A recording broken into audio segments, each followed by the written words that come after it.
Utilization was for the CRJ fleet was 9 hours and 8 hours for the Airbus fleet. And this has since changed, Chair, to 15 hours per day on the Airbus and 11.5 on the CRJ, which is close to the industry standard, Chair. And to reach full What is the industry standard? For the CRJ, it should be about 13, 12.5. 13 is really pushing it, about 12.5. For the Airbus, 13. Yes, sir. To reach full utilization, there is need for network expansion, which necessitates acquisition of more aircraft. And that's why we mentioned that once we get the mid-range, they will allow for a feed and defeed operation, and that will probably improve some of these ratios. The CRJ fleet also has capacity limitations. When you look at the previous year before this one, we were not flying Lusaka, we were not flying Harare, we were not flying Abuja, we were not flying Lagos.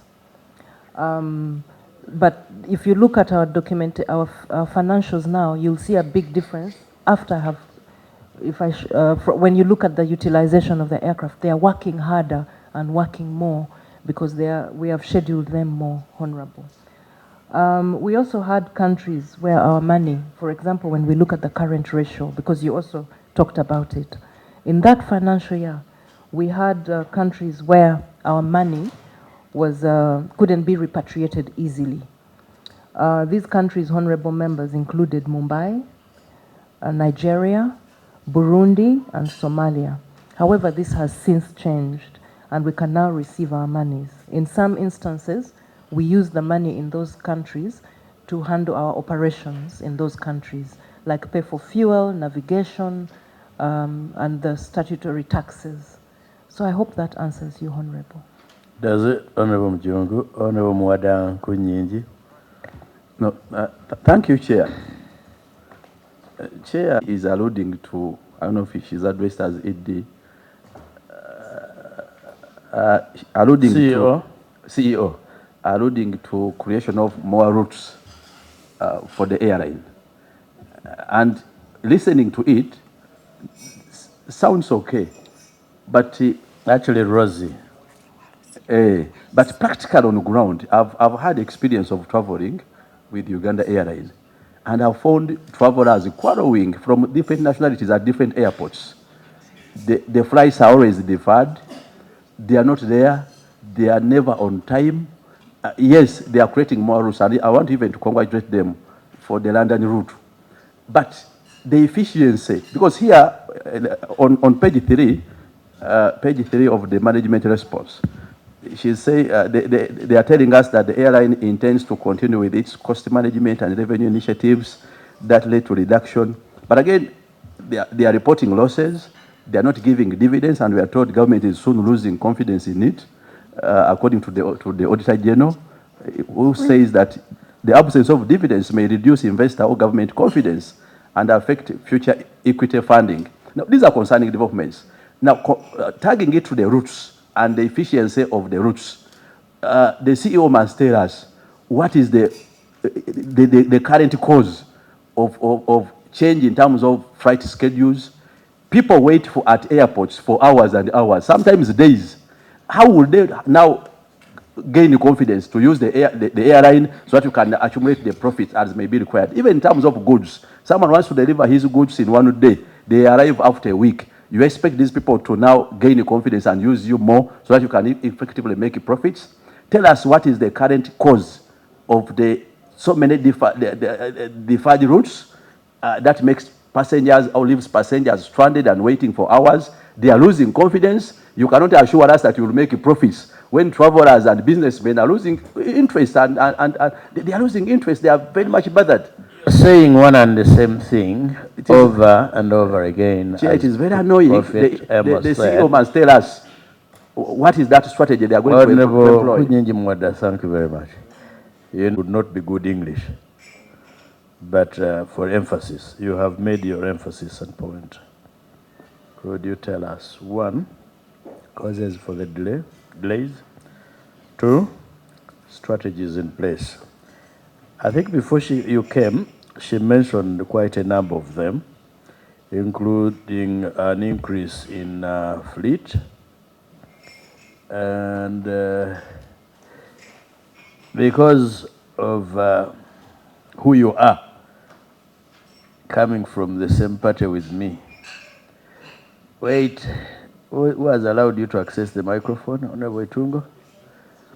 Now that I am here, she will take another 1 minute to answer. She's answering.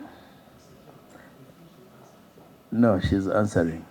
After she has answered, proceed and answer that. Mentioned something that beguiles us as well. And I'll repeat for purposes of his understanding, because he wasn't around, the different discussions we had. Honorable, one of the things we talked about was the CRJ. Yes, you're right that we've had delays. We do have delays, and we also have disruption management. Now, to talk to the delays, Honorable, the CRJs are the bedrock of the region. And what that means, that they're our workhorse on the regional routes. Chair, what will happen, like I mentioned earlier, is the more we utilize them on these routes, the more they are subjected to a wear and tear, which is higher. And that means that things that life cycles of components become shorter. And that already brings in an issue of AOGs, which we call aircraft on ground, or technicals for a few. With associated costs. Yes, sir.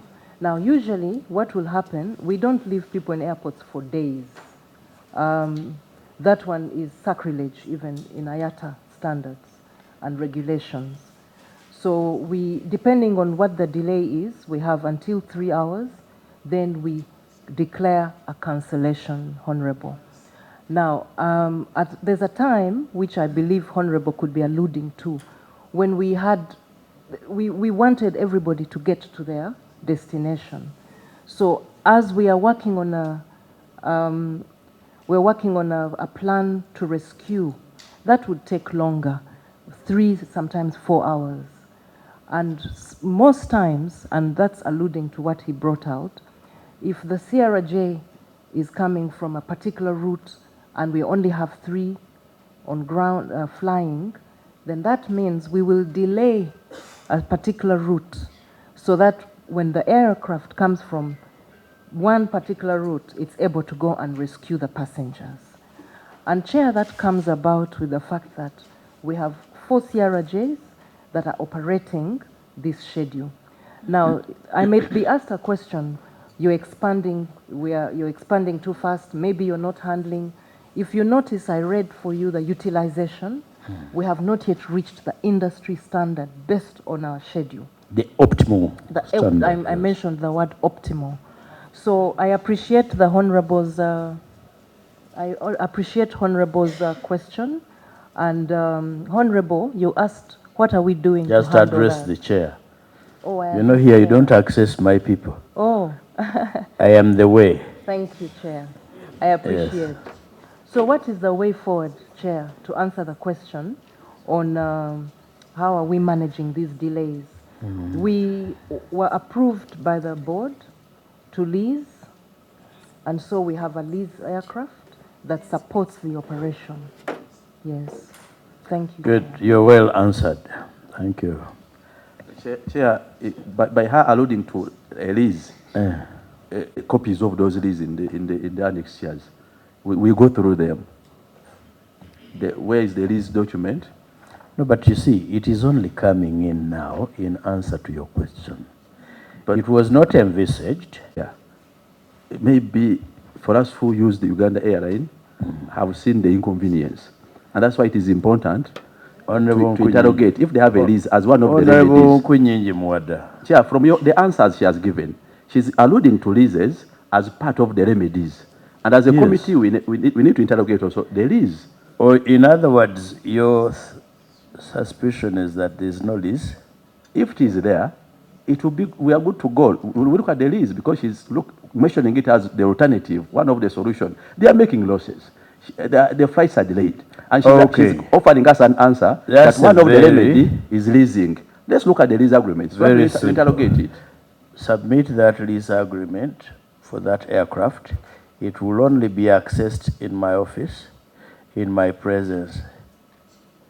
Does that help? You know, a number of these have confidentiality clauses. And for that reason, it will not be reproduced. It will only be submitted to the clerk. Members will be free to access it from my office, in my presence and in the presence of the clerk. And it will be kept under lock and key. Colleagues, I just want to bring to your attention the fact that we are live streaming. I am cognizant of the fact that there are other stakeholders watching, some of whom may not want to see their documents shared or spread around. But members of parliament have the right to access information. So as soon as the same is delivered to my office, I will notify the members who want to access the same. I so guide. Does that help you, Honorable Muwadda? Chair, I don't know whether that is backed by law, but I will take your ruling. If you do not know. What I know, the rules of procedure allows us as a committee to access every document of evidential value. But that's what I've done. Yeah, but do you want to say that rights have no limitations? Do you want to say that in your practice as a lawyer, you've not come across confidentiality clauses in agreements? Chair, I presuppose you have not accessed that document. I have not. So how would you have known that it has that confidentiality You know, clause? I have practiced longer. Chair, we are dealing with a witness who is new to us now as a committee, but I'll take your ruling that we shall access them through your office. Thank you. The lecturer is here. No. Did you teach him? Amanda, I don't think I will entertain arguments over that. The good thing, my young brother concedes that he's okay with accessing it. All you need is access. Yes, thank you very much. Let's proceed with the next, ma'am. Is that you did not number the same way. So yes, but we take the Auditor, the airline is within the acceptable debt ratio, which is below 50%. Yeah. We are looking at page 5 of the responses. So we do not have much discussion there. Let's proceed to interest cover. Chair, the interest cover, improvement of this ratio is tagged to improvement in bottom line, which is the focus of the airline.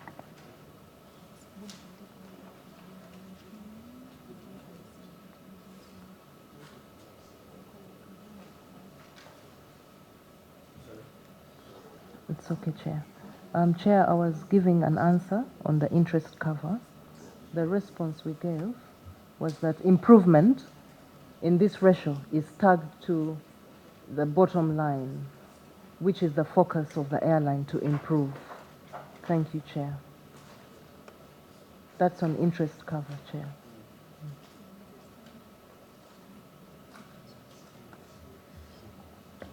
Chair, for information, there's an error in the figures there and claims. And you know that relates to what Honorable Muwadda and Kunyinji raised earlier. The delays could also attract liability by my patriotic considerations. So, what is your strategy? It is not Audit. Yes. The contingent liability that was disclosed was related to the court cases and legal guidance is sought from Solicitor General regarding any contract terminations, Chair. So these particular ones were those ones of especially the team that have left the previous management, Chair, plus the board that was released. Do we have any subsisting contingent liabilities? Yes, we do. I would allow our legal Head of Legal to respond to that, Chair. Yeah. Through you, Chair. Yeah, yeah. Thank It you. is always your prerogative, by the way, Yes. to deploy your forces, land forces, air force, basement forces. And Chair, Yes. to buttress this line, terminates contracts illegally. Unpaid works, people supply them works, and they are not paid. Negligence claims. Now, negligence, Chair, is very, very concerning in aviation. We must investigate aspects of negligence to their knowledge, or in their knowledge. And then baggage loss. Why do you lose people's baggage or luggage? Because why should someone first go to court to recover his or her bag? This should be matters that could be ironed out even before litigation can come in. Let's look at also what measures have been put in place. Even a settlement is a liability. Even settling a matter, you settle after admitting liability.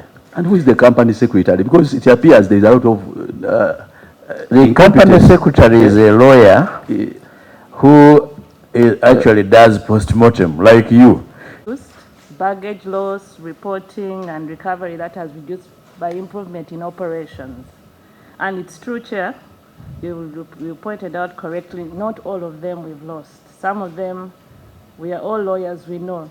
Litigants will go to court before not. they come to. Yes. Passengers will, first instance is to go to court.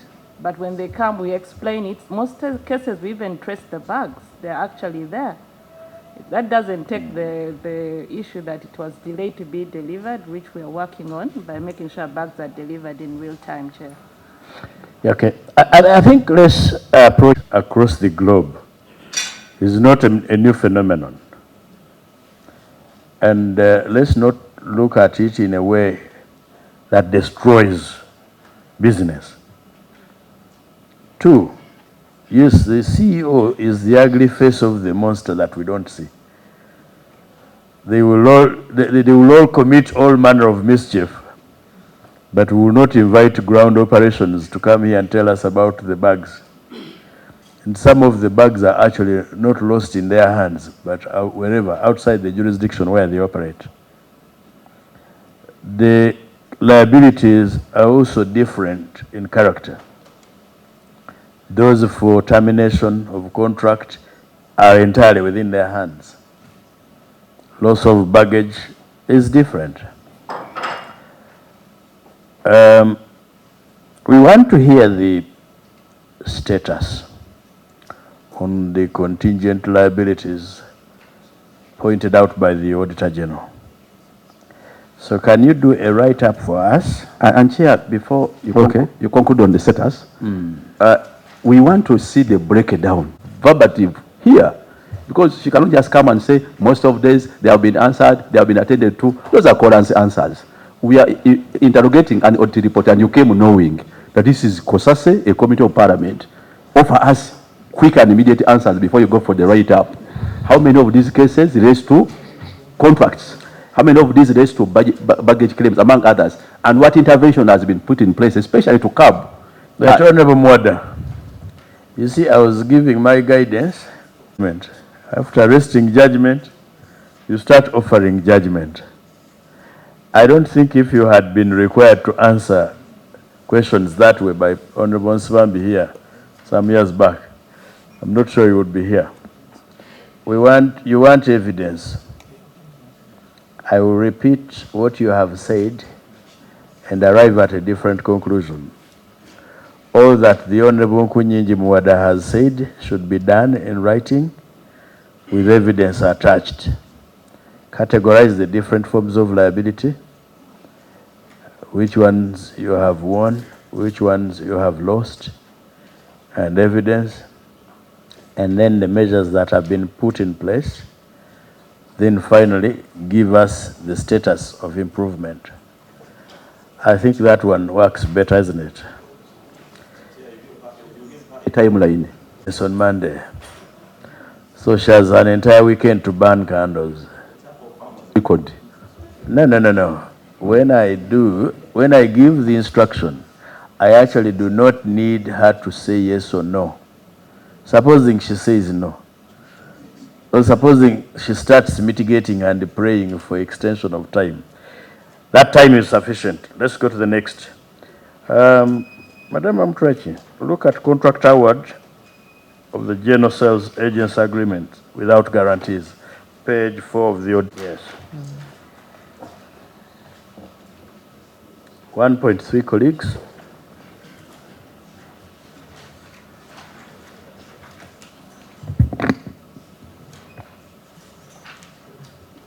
Are you there, Chair? Yes, I'm there. Okay, so I can proceed. Yes. Thank you, Chair. Chair, the GSS, and in particular, the auditor looked at Mina Travel in India and Weheguru in Nigeria. Whereas guarantees were sought of them, these settled the airline's obligations in the respective countries due to the absence of an airline bank account, given the lengthy process in operationalizing one.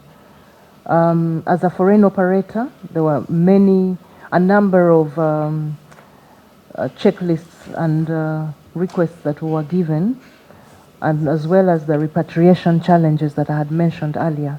At the time, that guarantee was, those GSS assisted the airline to start what we call the startup process of the airline.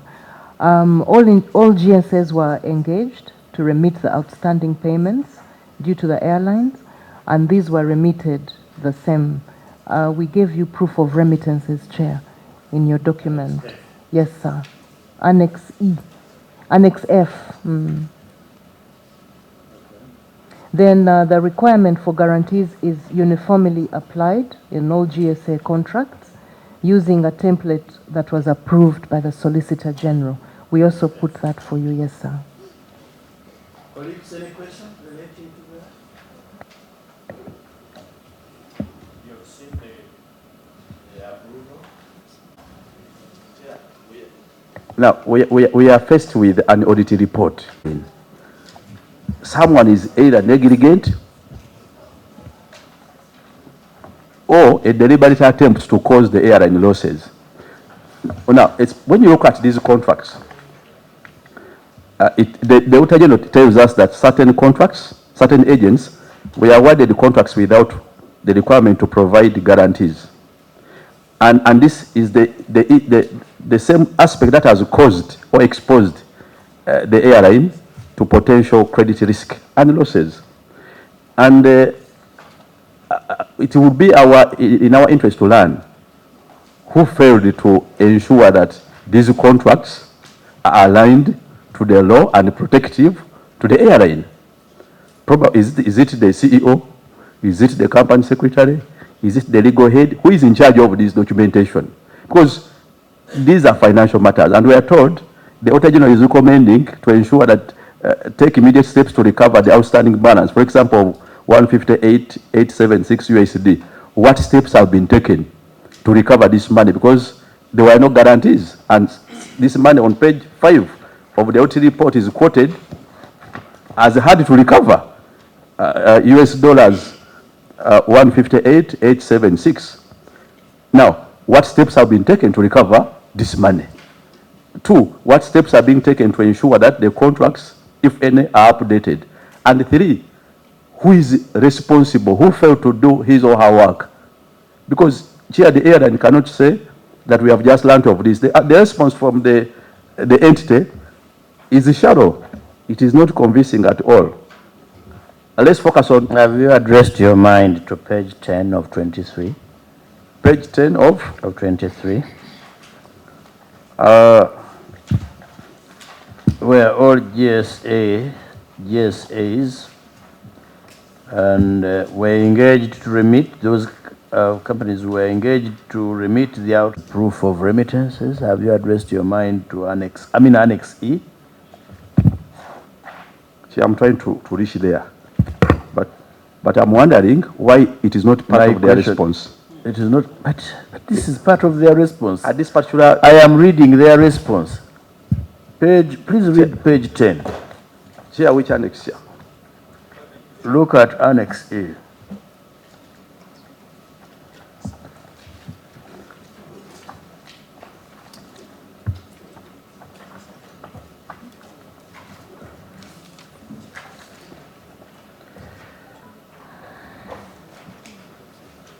Annex A, E.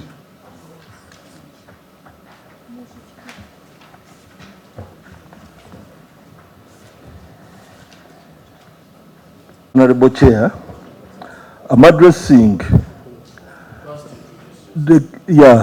I'm Dr. Batuwa Timothy Rusala, Member of Parliament, representing the people of Ginger, and in Parliament I'm also the Shadow Minister of Health and a member of this committee.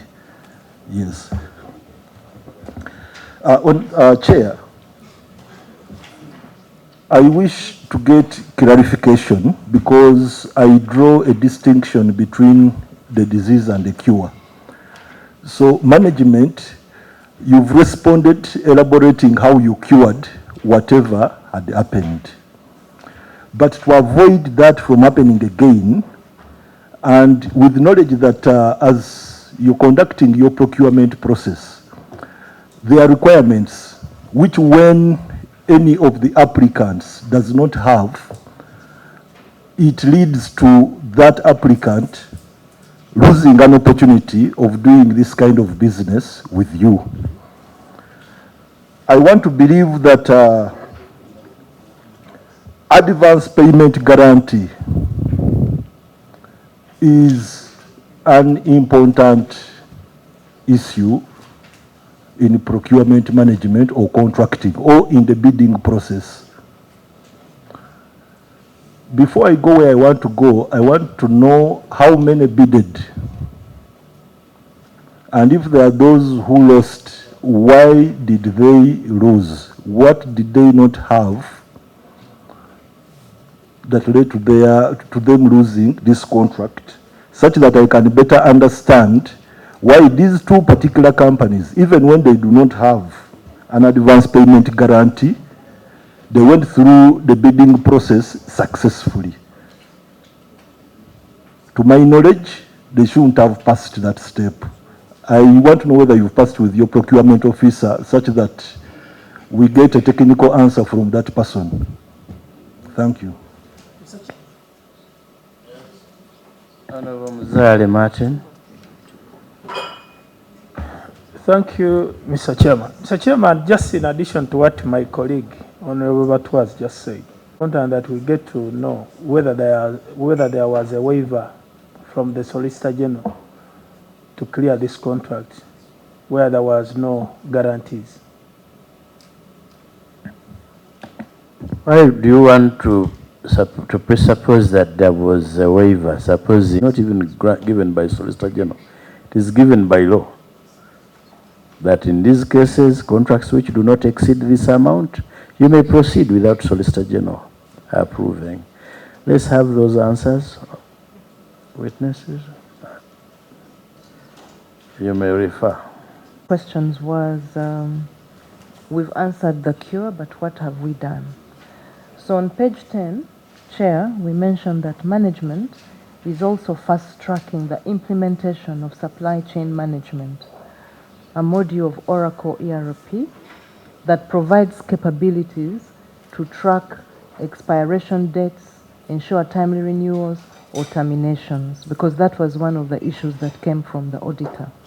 Now, to answer to respond to the honorables, for me to be able to know how many bidded, how many didn't, Chair, I would like to be able to submit that at a later date. Yes. Because I would not have all that information here. You certainly can't. Thank you, Chair. So Monday, close of business. That's okay. Okay. Does that solve it? Let's go to the next. Chair. Yes. The Auditor General recommended they should establish a team or person to monitor compliance with GSA agreements, including verifying the receipts of guarantee before contract execution. Let the CEO address us on that. Has it been put in place? Has it been put in place? Chair, where is the honorable member reading from? On your response, page 9 of 23, you well captured the recommendation of the Director General, but there is no response on behalf of the airline on action taken. Maybe you want particulars of the tracking, the fast tracking. Under recommendation, bullet 3. Yes, I am reading where you're reading. Yeah. I'm saying maybe you want particulars of the implementation. It is answered. Maybe you want of a person. We have the country managers who help us, notify us in case these contracts are expiring. However, the airline is going digital, Chair. And we also understand that there can be an element of human error. So much as we have the Auditor General recommended a person or a people, we believe that the system, based on our response, would enhance that. Thank you, Chair. But please, let's not read the Auditor General's recommendation mechanically. Listen to what the Auditor General says. I advise the accounting officer of the airline company to implement robust system. Chair, please allow me to answer. Are you one of those who interfere? Yes, with procurement processes. No. That was his question. We have a process. We have a contracts committee. We have accreditation that allows people to do things. Honorable Kaburindi. Thanks very much, Chair. The third paragraph. The Auditor General specifically says that I advise the accounting officer of the airline company, now bullet 3, to establish a dedicated team or person to monitor compliance with GSA agreements, including verifying the receipt of guarantees before contract execution. Now, she cannot allude to now country managers. In her response, she was talking about country managers, regional managers. Now, we want to see what action has been taken on this recommendation, because it partially answers the concerns of the Auditor General going forward. No. When I gave you the answer, I gave a person to do that. The Auditor General was not saying employee. Get somebody dedicated. Chair, since we have the witness here, the CEO, let her answer. But what is my work? If someone has already alluded, if someone has already given evidence, listen to my guidance. You understand? Chair, let him listen. When I'm guiding you, by the way, I use the word guiding because I'm polite. My guidance is a ruling. I am saying, do not read the recommendations mechanically. Okay? Even when they say establish, it is about mechanisms, not persons. Please answer Honorable Kabulindi's question. What I had said earlier. The GSAs are not in Uganda. The GSAs are in the countries where the country managers manage. So the process is for the country managers to monitor these GSA contracts where we have GSAs to make sure that they manage any expirations or renewal processes. Thank you, Chair. Are they supervised? Are those country managers supervised in your structure? Yes, Chair. They are supervised by the commercial director, rather the chief commercial officer. He supervises the team. What are the terms and conditions of that particular person? Of the country chief manager commercial. Or the chief commercial? What are his terms? In relation to this? Chair, it's I would have to provide you with that detailed JD. The job description. Yes. The colleagues, what I'm trying to bring out, anyway, is